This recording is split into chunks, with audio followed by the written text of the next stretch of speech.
Equation of A line, रेखा की समीकरण। ठीक है, रेखा की समीकरण निकालनी है इसमें हमें। इक्वेशन ऑफ ए लाइन, एक रेखा की समीकरण।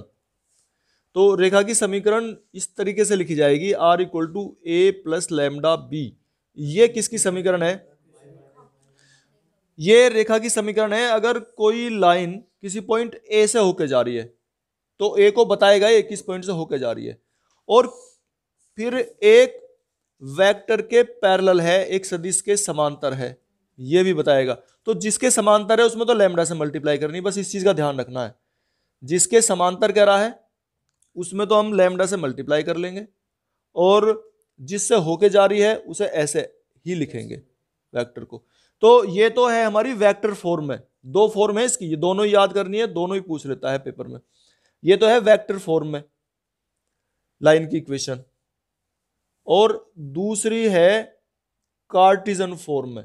कार्टिजन फॉर्म में देखो ये इस तरीके से है, x minus x one upon l, y minus y one upon m, और z minus z one upon n. अब इन्हें समझो ये क्या है। ये कार्टिजन फॉर्म कहलाती है, कार्तीय रूप। ठीक है, हिंदी में बोलेंगे इसे कार्तीय रूप। याद कर लो, हिंदी में चाहो हिंदी में लिख लो, कार्तीय रूप। और ये है सदिश रूप, सदिश रूप में, और ये कार्तीय रूप में। हिंदी वाले हिंदी में लिख लो चाहे। अच्छा, ये समझ लो क्या है ये कह रहा है कि अगर किसी पॉइंट, जैसे कहते हैं 2 3 4 से होकर जा रही है लाइन, है ना, तो ये वेक्टर फॉर्म में अगर लिखना हो तो लिखेंगे 2i plus 3j plus 4k, यहां लिखेंगे। लेकिन अगर इसे कार्टिजन फॉर्म में लिखना हो, कार्तीय रूप में, तो ये जो पॉइंट है ना, ये x1 है, ये y1 है, ये z1 है, तो इसे यहां लिखेंगे, y को यहां लिखेंगे, z1 को यहां लिखेंगे। ठीक है, और lmn क्या है? ये कहेगा जिसके समांतर है। ये कहेगा जैसे इसने कह दी कि एक सदिश है जिसके समांतर, मतलब b जो है, जो यहां b था, है ना, ये कह देगा कि 1i plus 3j plus 5k, कुछ इस तरह से बताएगा कि इसके समांतर जाती है रेखा। ठीक है, या एक रेखा से के समांतर है जिसके डायरेक्शन कोसाइन दिए हैं 135, या डायरेक्शन रेशो दिए हैं 135, ऐसे करके बता देगा वो। दो तरीके से बता सकता है, या तो ऐसे कह सकता है कि इस सदिश के समांतर है, या ऐसा कह सकता है कि एक रेखा के समांतर है जिसके डायरेक्शन कोसाइन ये है। दोनों एक ही बात है। एक रेखा के समांतर है जिसके डायरेक्शन कोसाइन या डायरेक्शन रेशो ये है, या एक सदिश है जिसके समांतर रेखा की समीकरण हमें निकालनी है। तो ये एक तरह से एल एम एन के मान है। ठीक है, तो यहां रखेंगे एल का मान 1, एम का मान 3 और एन का मान 5। ठीक है, इस तरीके से ये क्वेश्चन होने हैं। ये एक टाइप है लाइन की इक्वेशन, रेखा की समीकरण निकालने की। ठीक है, दोनों मैंने बताया, दो फॉर्म है इसकी, वेक्टर और कार्टिजन। अच्छा, दूसरी इसकी फॉर्म इस तरह से पूछ सकता है ये, इक्वेशन ऑफ ए लाइन। ये जो पढ़ रहे थे ना हम, ये था पासिंग थ्रू वन पॉइंट, एक बिंदु से जाने वाली। ठीक है, और ये ऐसे कह सकता है दो बिंदुओं से जाने वाली रेखा की समीकरण, पासिंग थ्रू 2 पॉइंट्स। दो बिंदुओं से अगर जाती है तो क्या तरीका है, ये देखो, बहुत थोड़ा सा चेंज है। a plus lambda B minus A कर देंगे। अगर दो बिंदु, जैसे दो बिंदु देते इसने a और b, a बिंदु जैसे हम बता रहे थे, अभी लिख रहे थे 1i plus 2j plus 3k, एक b और दे दिया इसने इसी तरीके से 2i plus 5j plus 7k, कुछ भी इस तरह से दे देगा। तो ये है दो बिंदु a और b, इसमें समांतर सदिश नहीं है b, बल्कि a प्लस इस तरह से लिख दिया। अच्छा, ये अगर दो बिंदु दिए हैं, इसकी भी सीख लो, कार्टिजन फॉर्म में कैसे लिखोगे। उनमें से एक, जैसे बिंदु दे दिए, ये मैं लिख रहा हूं एग्जाम्पल के तौर पे, कुछ भी ये लिख दिया हमने। ठीक है, इसमें से x1 y1 z1 तुम्हारी मर्जी है, तुम इस वाले को ले रहे हो या इस वाले को ले रहे हो, कोई से को ले लो। फिर एलएमएन कहां से आएंगे? एलएमएन आएंगे इसमें से घटा के, डायरेक्शन रेशो। ठीक है ना, डायरेक्शन रेशो से ही काम चल जाता है। वैसे तो ये डायरेक्शन कोसाइन लिखे हुए हैं, ये अगर डायरेक्शन कोसाइन में भी तुम चेंज कर सकते हो, और नहीं तो डायरेक्शन रेशो से भी काम चल जाता है। इक्वेशन बिल्कुल सही है वो भी, अगर डायरेक्शन कोसाइन निकालोगे ना इसमें से घटा के, तो एलएमएन वहां से निकल जाएंगे। तो दोनों फॉर्म बता दी मैंने तुम्हें। ठीक है ना, अगर दो बिंदुओं से होकर जा रही है लाइन, बहुत थोड़ा सा अंतर है, निकालने के लिए यही है, एक ही समीकरण से दोनों काम चल जाएंगे, याद रह जाएगी ना। देखो इसमें है फिर एंगल बिटवीन टू लाइंस, दो रेखाओं के बीच कोण, एंगल बिटवीन टू लाइंस, दो रेखाओं के बीच कोण कैसे निकालते हैं। तो दो रेखाएं अगर इस तरीके से लिखी हुई हो, x minus x one upon l one, y minus y one upon m one, इस तरह से लिखेगा वो, और z minus z one upon n one, एक रेखा तो ये होगी। दूसरी रेखा इस तरह से लिखी जाएगी, x minus x two upon l two, y minus y two upon m two, और z minus z two upon n two. ठीक है ना, ये तुम्हारे पॉइंट होते हैं जिस पॉइंट से होकर जा रही है लाइन, और ये हमारे डायरेक्शन कोसाइन होते हैं। देखो इनके बीच का एंगल बहुत आसान है, इनके बीच का एंगल ये है कोस थीटा इक्वल टू, इसकी तो इसमें गुना, फिर इसकी इसमें गुना, ठीक है, और इसकी इसमें गुना, बस ये है। ये ध्यान रखना है ये डायरेक्शन कोसाइन में हो, ठीक है ना। डायरेक्शन अगर रेशो में दिए हैं तो उन्हें भी चेंज कर लेंगे डायरेक्शन कोसाइन में। पता कैसे लगता है डायरेक्शन रेशो है कोसाइन का, बताओ। ठीक है ना, कि डायरेक्शन रेशो है कोसाइन है। देखो अगर इनका तीनों का स्क्वायर करके जोड़ने पे 1 आ रहा हो तो वो डायरेक्शन कोसाइन है, और अगर 1 नहीं आ रहा हो तो इसका मतलब वो डायरेक्शन रेशो है। हमें डायरेक्शन कोसाइन यूज करने हैं इसमें, तो उसमें डिवाइड कर लेंगे है कि ये 3 लाइन के डायरेक्शन कोसाइन दिए हुए हैं। अच्छा ये डायरेक्शन कोसाइन है कैसे पता करोगे, मैंने क्या बताया था, इनका स्क्वायर करके जोड़ के देखो, ये 12 बार 144, 3 3 9 और 4 चौक 16, 9 25 और 144 169, यार नीचे भी 169 है, एक आ गया, तो डायरेक्शन कोसाइन है इसका मतलब ये भी और ये भी।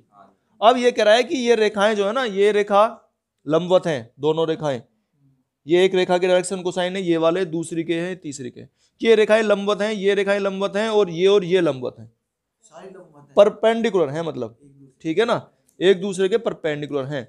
तो इसे हम इस तरह से लिख लेते हैं कि ये जो डायरेक्शन कोसाइन है ना, ये इसे लिख लेंगे, पहली लाइन के हैं L1 M1 और N1, दूसरी लाइन के हैं L2 M2 और N2, और तीसरी लाइन के हैं L3 N3। इस तरह से डायरेक्शन कोसाइन है ये। जब ये इस तरह से डायरेक्शन कोसाइन है तो हम अब इनकी गुणा दिखाएंगे। अगर इनकी गुणा 0 आती है तो इसका मतलब cos theta equal to 0, theta equal to 90, अभी पढ़ा था ना फॉर्मूला हमने, तो थीटा इक्वल टू 90 प्रूव हो जाएगा।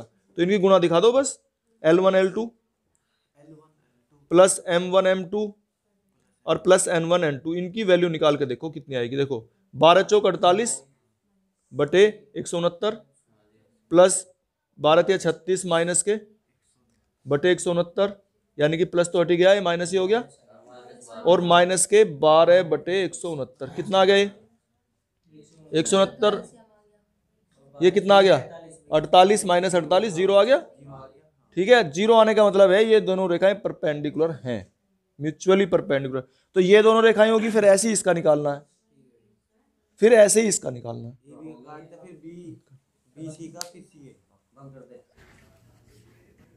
कह रहा है इसमें क्वेश्चन नंबर 2 में कि ये जो दो बिंदु दिए हुए हैं इनसे जाने वाली रेखा, और ये जो दो बिंदु दिए हैं इनसे जाने वाली रेखा आपस में लंबवत हैं, परपेंडिकुलर हैं, ये प्रूव करना है। तो हम कैसे करेंगे, इसके डायरेक्शन रेशो निकाल लो और इसकी डायरेक्शन रेशो निकाल लो। ठीक है, तो डायरेक्शन रेशो निकालते हैं हम इनका नाम रख लिया, मान लीजिए ए बी रेखा है, तो डायरेक्शन रेशो निकालेंगे ऑफ लाइन ए बी के डायरेक्शन रेशो निकालेंगे। तो ये हमारे आ जाएंगे क्या, इसमें से बी में से ए घटा लेंगे तो कितना जाएगा 3 माइनस 1 2 4 5 और माइनस 2 माइनस 4। फिर हम ये देखो ये लाइन लेते हैं पी क्यू, ठीक है, पी क्यू लाइन के निकालते हैं इसी तरीके से direction ratio of line P Q. हमने दूसरी लाइन पी क्यू ली है, तो इसमें से भी ऐसे माइनस करके निकालेंगे, तो ये जाएंगे 3 5 माइनस 3 2 और 6 माइनस 2 4, ये आगे निकल के इसके डायरेक्शन रेशो। अब इनकी प्रोडक्ट लेते हैं, गुणा लेते हैं इनकी, ठीक है, तो इनकी गुणा करेंगे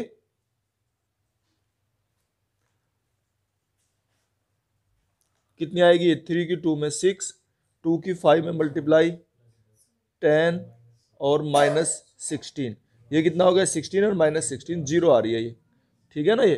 तो इस तरीके से हम कह सकते हैं कि ये दोनों लाइन जो हैं आपस में परपेंडिकुलर हैं, लंबवत हैं, ठीक है ना। देखो इन्हें गुणा कर लेंगे ऐसे ही सीधी, 3 दूनी 6, 5 दूनी 10 और 4 चौक 16, बता देंगे कि hence A B and P Q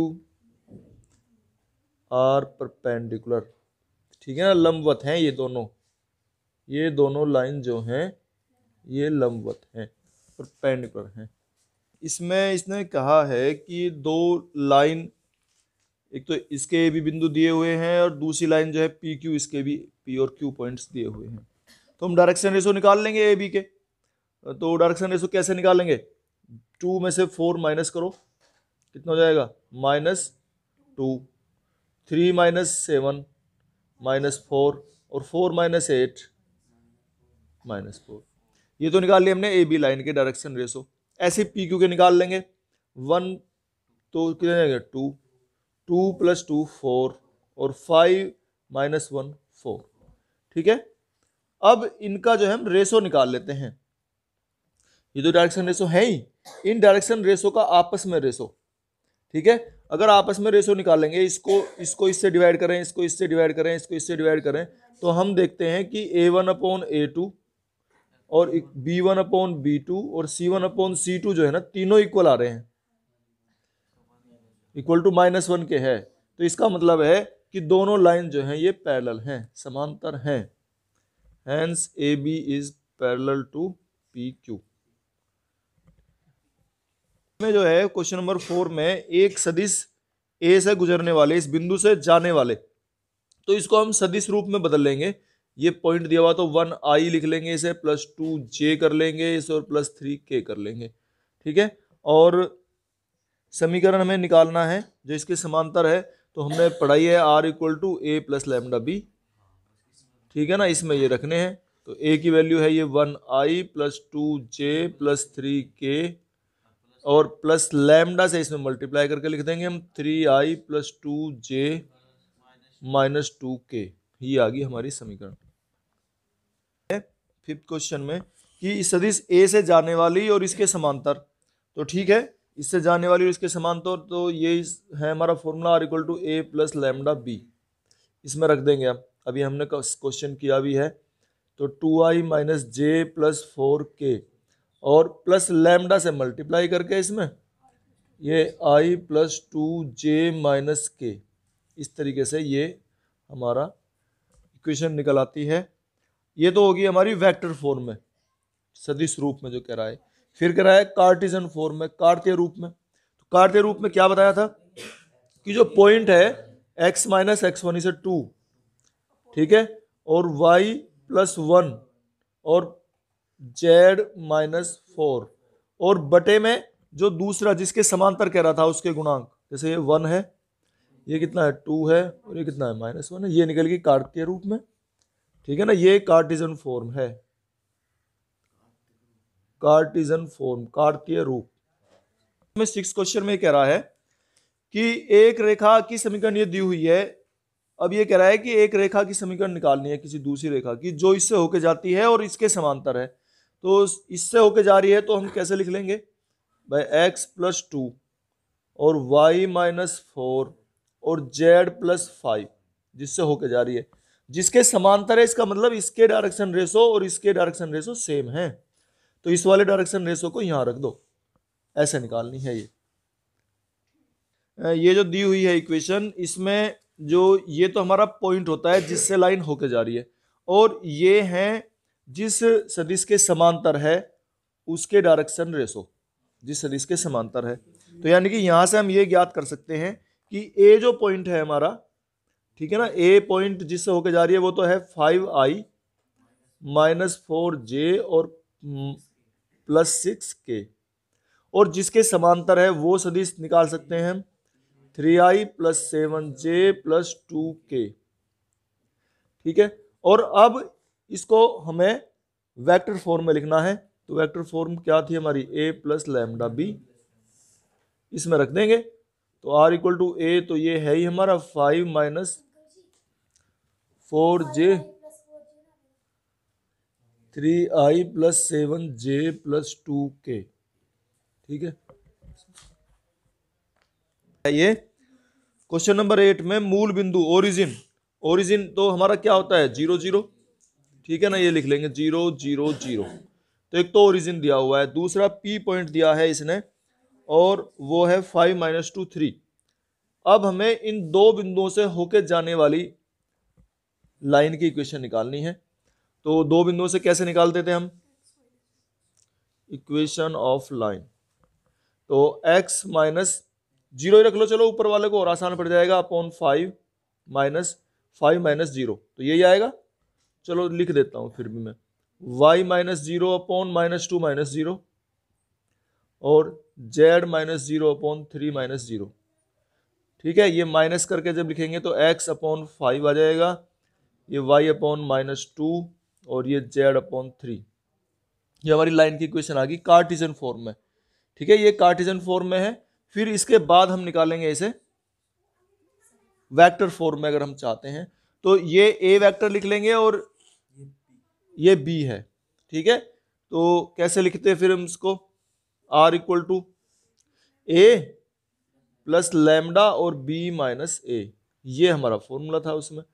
अगर हमें वेक्टर फॉर्म में लिखनी है तो r इक्वल टू लिख लेंगे a, तो हमारा इसको कह रहे हैं तो 0i प्लस 0j i लिख लेंगे, उसमें लिखेंगे ना इसे वेक्टर फॉर्म में, और प्लस लैम्डा और इसमें इसे माइनस करके लिखेंगे तो ये यही आ जाएगा 5i माइनस 2j और प्लस 3k, इसको 0 लिख देंगे, यही आ जाएगा बस सारा निकल के। ये कह रहा है ये दो पॉइंट दिए हुए हैं P और Q, और हमें इन दोनों से होकर जाने वाली लाइन की इक्वेशन निकालनी है वेक्टर फॉर्म में पहले, है ना। ये पहले वेक्टर फॉर्म में कह रहा तो वेक्टर में निकाल लेते हैं। तो इसको तो लिख लेंगे हम a वेक्टर फॉर्म में लिखेंगे, क्या लिखेंगे इसे 3i माइनस 2j और माइनस 5k। b पॉइंट को लिख लेंगे इसी प्रकार से 3i माइनस 2j और प्लस 6k। अब लाइन की इक्वेशन लिखनी है हमें जो इन दो पॉइंट से होके जाती है। तो फॉर्मूला क्या था हमारा, r equal to a plus lambda b minus a। ठीक है, इसे लिख लेंगे हम। अब लिखो r इक्वल टू a तो ये हो गया हमारा 3i minus 2j minus 5k और प्लस लैम्डा और b माइनस a, इसमें से माइनस करके लिखना है। 3 में से 3 0, इसमें से 0, इसमें से घट के 11k आ जाएगा, बस ये इसका आंसर आ गया। तो ये तो आ गई हमारी वेक्टर। निकालनी है लाइन की equation, equation of line in Cartesian form.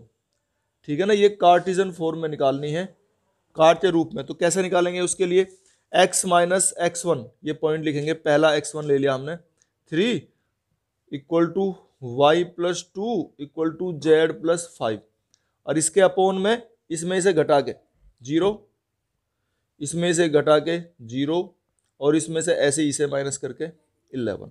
ये आ गई हमारी कार्टेशियन फॉर्म में, कार्टे रूप में, कि ये एक लाइन की इक्वेशन ये है, दूसरी लाइन की इक्वेशन ये है, और इन दोनों के बीच का एंगल कोण हमें निकालना है। हम ऐसे करते हैं, देखो हमने पढ़ा हुआ है फॉर्मूला कि अगर कोई लाइन है ये इससे होके जाती है इस पॉइंट से और इसके समांतर है, ऐसी ये वाली लाइन जो है इस पॉइंट से होके जा रही है और इसके पैरेलल है, समांतर है, तो इनके बीच से जब कोण निकालते हैं तो केवल इनके बीच का कोण निकाल लेते हैं, जो सदिश दिए हुए हैं ना, केवल उनके बीच का कोण निकाल लो। तो ठीक है, कोस थीटा इक्वल टू कैसे निकालोगे बताओ, तो इसकी इसमें मल्टीप्लाई 3, इसकी इसमें मल्टीप्लाई प्लस 4 और इसकी इसमें मल्टीप्लाई प्लस 12, और अपॉन इसी डायरेक्शन कोसाइन में चेंज करके, है ना। तो इसके डायरेक्शन कोसाइन के लिए चेंज करने के लिए क्या करोगे, 3 3 जा 9, 2 2 जा 4, 6 6 जा 36 और 4 40 और 9, तो 49 आ गए ये। और दूसरे वाले के देखो 4 4 8 और 1 9, तो कितना आ गया ये, 12 4 16 3 19, 19 अपॉन 7 मल्टीप्लाई 3, तो ये हमारा एंगल आ गया 19 अपॉन 21 कोस थीटा की वैल्यू है ये। तो थीटा इक्वल टू आ गया कोस इनवर्स। ठीक है। अच्छा ये जो है ना, ये कोस में है, कभी कभी इसे टेन में चेंज करके लिख लेते हैं। चाहो तो अगर आंसर 10 में आ रहा हो तो 10 में चेंज कर लेना, नहीं ये भी ठीक है। Theta equal to cos inverse 19/21 हमें ऐसे करना है। ये क्या कर रहा है इसमें कि ये दो सदिश रेखाएं हैं और इनके बीच का हमें एंगल निकालना है, तो इनके करस्पॉन्डिंग कोफिशिएंट्स की मल्टीप्लाई करेंगे, यानी कि इसकी इसके साथ। तो 1 की 3 के साथ मल्टीप्लाई 3, -5 ये हो गया +5 और ये हो गया +8। ठीक है। और डिवाइड में लेंगे इसका कोफिशिएंट 4, 5, 6 √6 और इसे लेंगे 16, 25 और 9, तो 50 हो गया ये तो। ठीक है। ये हो गया 8, 5, 13 और 3, 16। ठीक है। और इसमें हो जाएगा 50 × 300, या 300 क्या लिखो, इसे ऐसे लिख लो ना, 2 × 3 और इसमें 2 पंजे 10 और पंजे 50। अब इसका अंडरूट जो है इसे बाहर निकाल लो, जो निकल सकते हैं। जैसे 5 निकल गया, एक 2 निकल गया, तो 10√3। इसे डिवाइड कर सकते हैं हम, तो 2 8 × 16, 8/5√3। ये कोस थीटा की वैल्यू आगे निकल के। इसे कोस को उधर ले जाओ, कोस इनवर्स हो जाएगा ये।